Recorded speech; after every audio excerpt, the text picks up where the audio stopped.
BEIRUT Reuters Saad alHariri, who sparked a crisis by resigning as Lebanese Prime Minister on November 4 during a visit to Saudi Arabia, is on his way to the airport, he said early on Saturday, before his flight from Riyadh to France.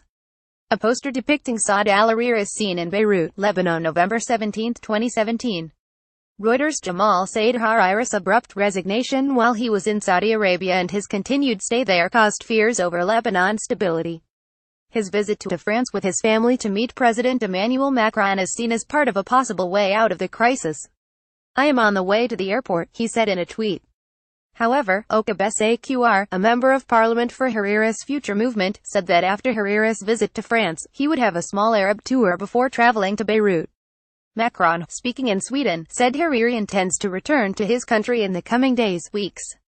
The crisis has thrust Lebanon into the bitter rivalry pitting Saudi Arabia and its allies against a bloc led by Iran, which includes the heavily armed Lebanese Shiite Hezbollah group. In Lebanon, Hariri has long been an ally of Riyadh. His coalition government, formed in a political deal last year to end years of paralysis, includes Hezbollah. President Michel Aoun, a political ally of Hezbollah, has called Hariri a Saudi hostage and refused to accept his resignation unless he returns to Lebanon. Saudi Arabia and Hariri say his movements are not restricted. On Wednesday, Macron invited Hariri to visit France along with his family, providing what French diplomats said might be a way to reduce tensions surrounding the crisis by demonstrating that Hariri could leave Saudi Arabia.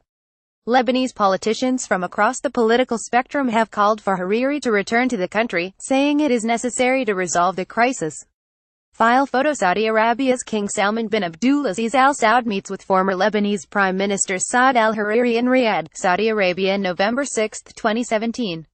Saudi press agency handout via Reuters. File photo: Foreign Minister Gibran Bassil, who heads President Aoun's political party, said on Thursday Beirut could escalate the crisis if Hariri did not return home.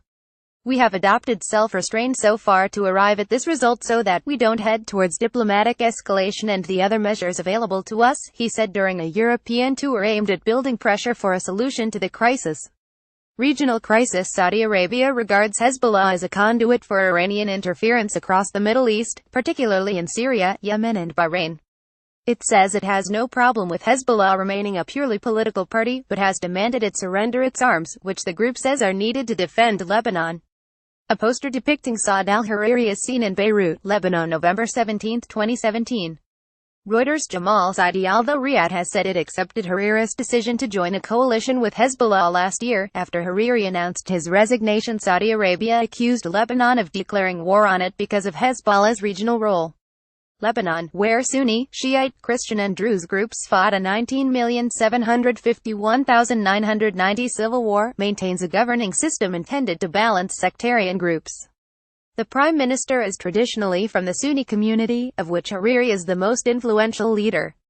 On Friday, Hariri said in a tweet that his presence in Saudi Arabia was for consultations on the future of the situation in Lebanon and its relations with the surrounding Arab region. His scheduled meeting with Macron in Paris on Saturday, and a lunch that his family will also attend, comes the day before Arab foreign ministers meet in Cairo to discuss Iran.